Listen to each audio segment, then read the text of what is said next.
कल एक बंद, भारत बंद का ऐलान है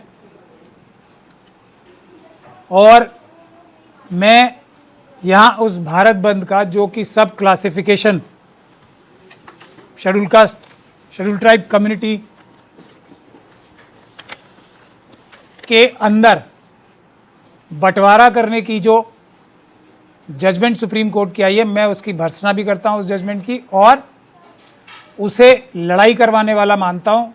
उससे किसी का भी कोई फ़ायदा नहीं होगा, ऐसा मैं मानता हूँ। तो मैं ये जो प्रोटेस्ट हो रहा है, जो पूरी तरीके से संवैधानिक, पूरी तरीके से शांतिपूर्ण ढंग से और पूरी तरीके से कानूनी ढंग से होने जा रहा है, उसका मैं समर्थन करता हूँ। लेकिन साथ साथ मैं ये भी कहना चाहता हूँ कि मेरा पर्सनल ओपिनियन जो है ये भी है कि वाल्मीकि समाज एक ऐसा समाज है हमारे देश में जिसका हक किसी भी और समाज से, ये भी मेरा ज़ाती ओपिनियन है, देश की संपदाओं पे है, क्योंकि वो सबसे ज़्यादा मुश्किल काम करते हैं, सफाई करते हैं देश की, और देश को बीमारियों से बचाते हैं। और डॉक्टरों को जितनी, क्योंकि ये डॉक्टर से भी ज़्यादा अच्छा काम कर रहे हैं, उनसे भी ज़्यादा महत्वपूर्ण कार्य कर रहे हैं, तो इनको तनख्वाहें या पैसे डॉक्टर से भी ज़्यादा मिलने चाहिए, और इनको मिल रहे हैं सबसे ज़्यादा कम। अगर इस सरकार के मन में वाल्मीकि समाज के लिए या किसी भी और पिछड़े समाज के बारे में, जो सबसे पिछड़ गया है शेड्यूल कास्ट में भी, मान लेते हैं हम, इतना सा भी प्रेम होता, तो सबसे पहले वाल्मीकि समाज की जो एक ऐसी मांग है जो उनसे रोज़ छीनी जा रही है कि हमारी नौकरियां ही पक्की दे दो हमें, तो जो सुप्रीम कोर्ट की जजमेंट, जो सरकारें कभी सफाई कर्मचारियों को पक्की नौकरी देने में समर्थ नहीं हुई या देना नहीं चाहती, जानबूझ के नहीं देती, वो क्या वाल्मीकि समाज को या किसी भी अन्य समाज को, धानुक समाज को, किसी भी समाज को क्या आईएएस की नौकरियां देने की कोशिश करेंगे? उनका मतलब सिर्फ और सिर्फ लड़ाई कराना है। तो मेरा नम्र निवेदन ये भी है, जो लोग कल हम लोग सब प्रोटेस्ट करने जा रहे हैं, जो प्रोटेस्ट करने जा रहे हैं हम कल, जो भारत बंद करने जा रहे हैं, उसमें एक चीज़ का ख्याल रखना बहुत ज़रूरी है। जो भी हमारे भाई और बहनें ये जजमेंट का सपोर्ट करने सड़कों पे निकले, तो उन्हें बहुत प्यार से और इज्जत से ट्रीटमेंट देनी है, उनको पूरी तरीके से रिस्पेक्ट देनी है, क्योंकि हक अधिकार उनका भी है जो कि छिन रहा है।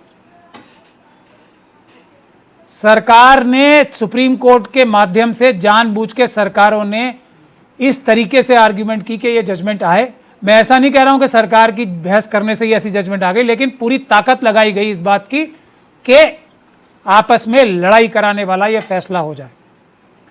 तो सरकार ने, जैसा मैंने अपनी जंतर मंतर की भी स्पीच में कहा था, सुप्रीम कोर्ट में इस तरीके से बहस करके, और सुप्रीम कोर्ट की जजमेंट के बारे में जितना भी बुरा कहा जाए वो कम है, जितने भी शब्द इसकी बुराई के लिए कहे जाएं वो कम है, ये मैं प्रेस पे बोल रहा हूं। और सुप्रीम कोर्ट का जो बिहेवियर है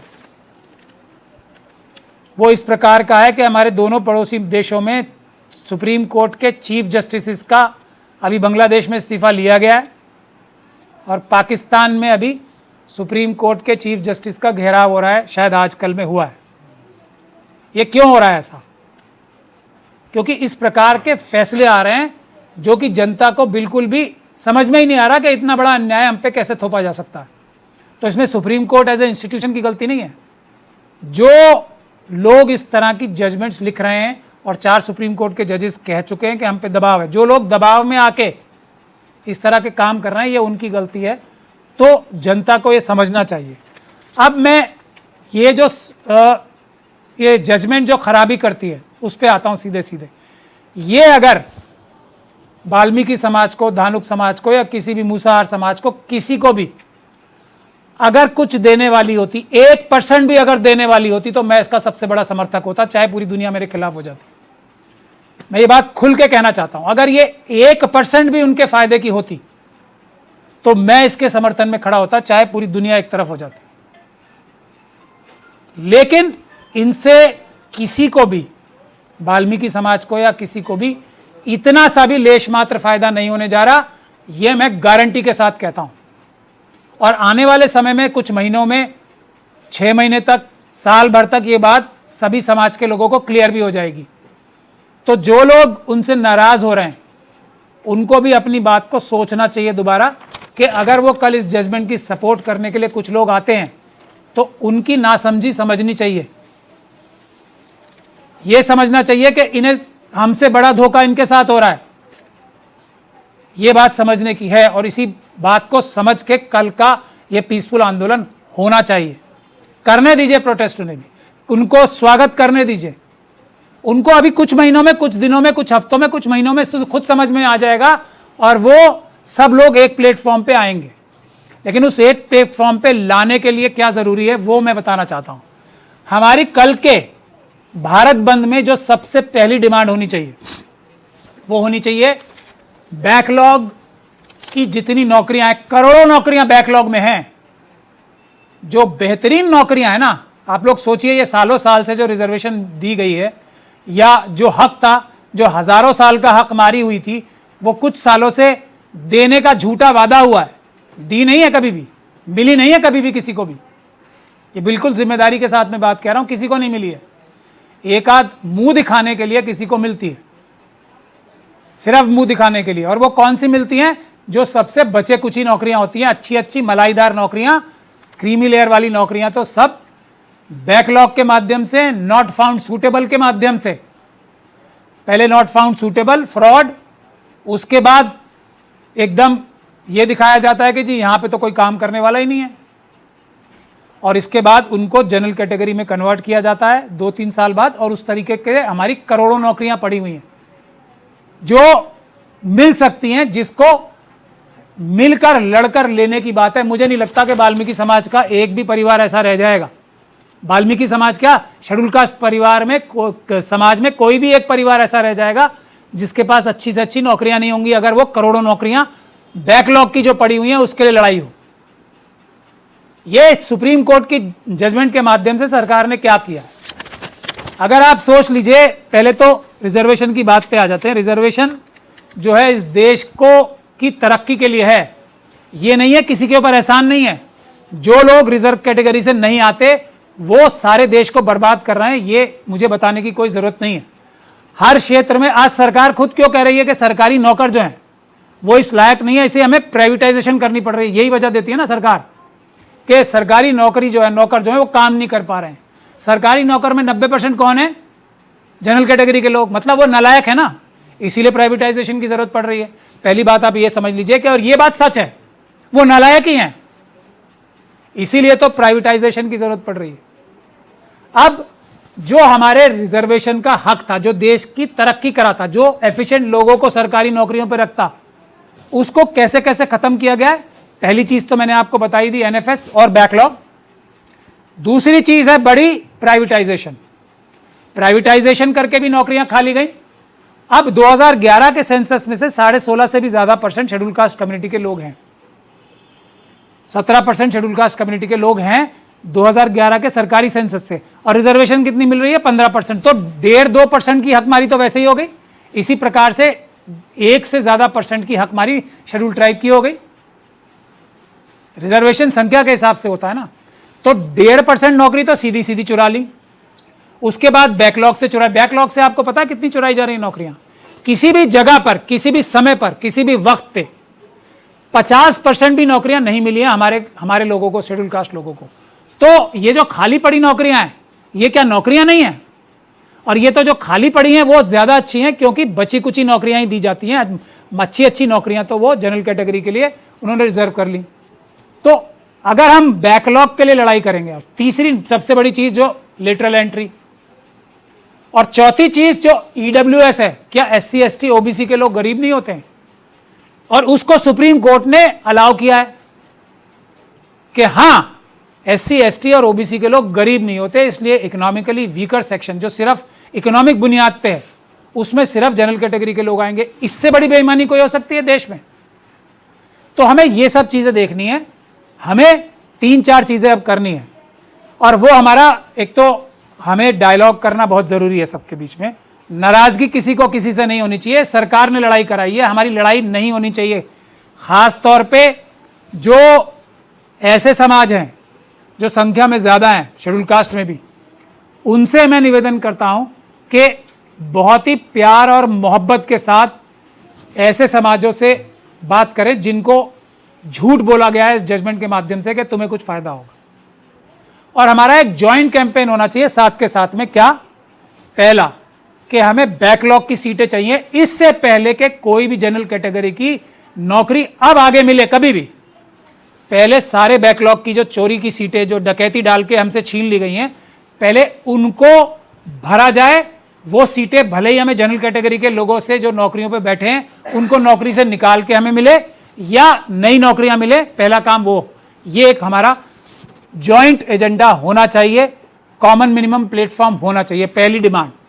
दूसरी डिमांड ये होनी चाहिए वाल्मीकि समाज के लिए स्पेशली, कि वाल्मीकि समाज की जितने भी सफाई कर्मचारी हैं उनको नौकरियां पक्की, ये हमारा कल का आंदोलन जो है ना उसमें डिमांड होनी चाहिए। मैं ये गुजारिश करना चाहता हूं, सबकी ठेकेदारी प्रथा समाप्त करके उनकी नौकरियां पक्की की जाएं। ये जॉइंट इकट्ठा आंदोलन होना चाहिए। तीसरी बात यह होनी चाहिए, जो SC/ST सब प्लान है उसमें इतना पोटेंशियल है कि हर एक शेड्यूल कास्ट परिवार के पास 1 करोड़ रुपए आ सकता है। तीसरी मांग हमारी ये होनी चाहिए, वो भी चोरी और डकैती के माध्यम से करोड़ों रुपए हमारा चुराया हुआ हर एक परिवार के पास 1 करोड़ रुपए आएगा SC/ST सब प्लान पे अगर हम अमल करवा लें। ये तीसरी डिमांड होनी चाहिए। और चौथी डिमांड ये होनी चाहिए कि ये जो जजमेंट है इसके ऊपर सरकार बिल्कुल भी अमल ना करे, बल्कि इस जजमेंट को रद्दी की टोकरी में, श्रेडर में डाले और वो श्रेडर में डाल के उसके टुकड़े टुकड़े करके फेंक दिए जाए। मैं नहीं समझता अगर ये 4 डिमांड्स हमारी होंगी तो हमारे को कोई भी दिक्कत आने वाली है। लेकिन अगर हमने ये नहीं किया तो सरकार जो है, RSS जो है, BJP जो है, वो हमसे जीत चुकी है। उन्होंने जो मतलब था उनका, देना किसी का मतलब नहीं था, हमारे बीच में फूट डाल दी और अब वो तमाशा देखेंगे, चाहे कोई हमें मारे या हम किसी को मारें, फायदा किसका होगा ये हमें समझना है। अगर हमें इस साजिश को तोड़ना है तो ये 4 डिमांड जो मैंने रखी हैं उसको कल के आंदोलन का हिस्सा बनना चाहिए। आखिरी बात में क्रीमी लेयर की बात करके खत्म करता हूं। क्रीमी लेयर ही तो है ये भी, जो सब क्लासिफिकेशन कैसे होगी, यही कह रहे ना कि एक समाज का हिस्सा जो ज्यादा एक तरीके से संपन्न हो गया और कुछ समाज के हिस्से पीछे रह गए, यही तो क्रीमी लेयर है। और क्रीमी लेयर को गलत बता रहे हैं, सरकारी गलत, मोदी जी गलत बता रहे हैं, तो ये भी तो क्रीमी लेयर का एक तरीका ही है ना। सब क्लासिफिकेशन क्या है, ये भी क्रीमी लेयर है, इसको भी रद्दी की टोकरी में डालो। अब जो बुनियादी आखिरी बात यह है कि कानून हमारे अच्छे हैं। ये जजमेंट अगर आप लोग चाहेंगे तो मैं पढ़ के पॉइंट भी बता दूंगा आपको। ये जजमेंट ये कहती है कि सब क्लासिफिकेशन बहुत अच्छी बात है। चिनैया की जजमेंट बहुत घटिया जजमेंट थी जो सब क्लासिफिकेशन को मना करती थी। हाँ, जो क्रीमी लेयर का कॉन्सेप्ट है वो बड़ा अच्छा है, वो हर जजमेंट का क्रीमी लेयर का कॉन्सेप्ट अच्छा है, क्रीमी लेयर बिल्कुल अच्छा है। लेकिन इस देश में जब राष्ट्रपति क्रीमी लेयर की पोस्ट पे की जगह पे आ जाएगा तब हम मान लेंगे कि कोई क्रीमी लेयर होती है इस देश में। इससे पहले रामनाथ कोविंद जी राष्ट्रपति थे, उनको मंदिर में जाने से रोक दिया गया, तो वो स्वयं, उनका परिवार, उनका समाज तो दूर की बात है, राष्ट्रपति जब महोदय खुद राष्ट्रपति पद पे थे वो क्रीमी लेयर में नहीं आ पाए, तो वो जनरल कैटेगरी के बराबर नहीं आ पाए, तो क्रीमी लेयर में कहां से आ पाएंगे। तो क्रीमी लेयर हमारे देश में राष्ट्रपति को भी प्राप्त नहीं है। और ये शेड्यूल ट्राइब की जो हमारी राष्ट्रपति महोदया हैं उनको भी मंदिर में जाने से रोक लिया गया। तो जब राष्ट्रपति स्वयं, पदासीन राष्ट्रपति महोदया और राष्ट्रपति महोदय क्रीमी लेयर में नहीं आते, तो इस देश में कोई क्रीमी लेयर में आज तक तो नहीं आया है। जब आ जाएगा तब की तब देखी जाएगी। अभी क्रीमी लेयर को भी वही मैं कह रहा हूं, श्रेडर में डालना चाहिए, डस्टबिन में डालना चाहिए। जो इन सब बातों की बात करता है वो फ्रॉड करता है, वो धोखेबाज है और बेईमान है।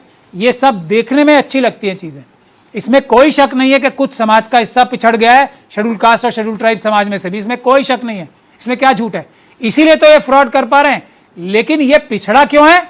वो पिछड़ा है बैकलॉग की वजह से, वो पिछड़ा है प्राइवेटाइजेशन की वजह से, वो पिछड़ा है लेटरल एंट्री की वजह से, वो पिछड़ा है क्योंकि बेईमान है।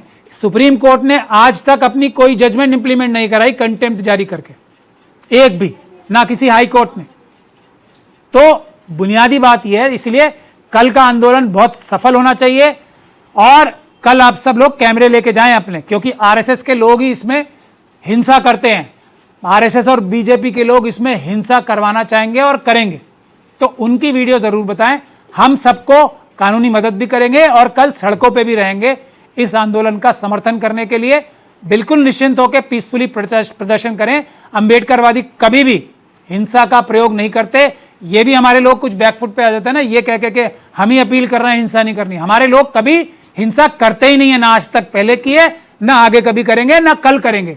जो हिंसा करते हैं वो स्पॉन्सर्ड लोग होते हैं, वो आरएसएस और बीजेपी के लोग भेजते हैं, और बिल्कुल भी उनसे घबराना नहीं है, उनकी वीडियो बनानी है। हम सबको सजा दिलवाएंगे। ये पीसफुल आंदोलन है, हमारी संख्या की लड़ाई है। हम मुस्लिम समाज से भी ये गुजारिश करते हैं कि कल के भारत बंद में वो बढ़ चढ़ के हिस्सा लें, क्योंकि ये लड़ाई साझी लड़ाई है, ये लड़ाई वक्फ की भी लड़ाई है, ये लड़ाई रिजर्वेशन की भी लड़ाई है। अभी एक और आंदोलन होगा जो वक्फ के बारे में होगा, इसका ऐलान भी हम 2-3 दिन में करेंगे।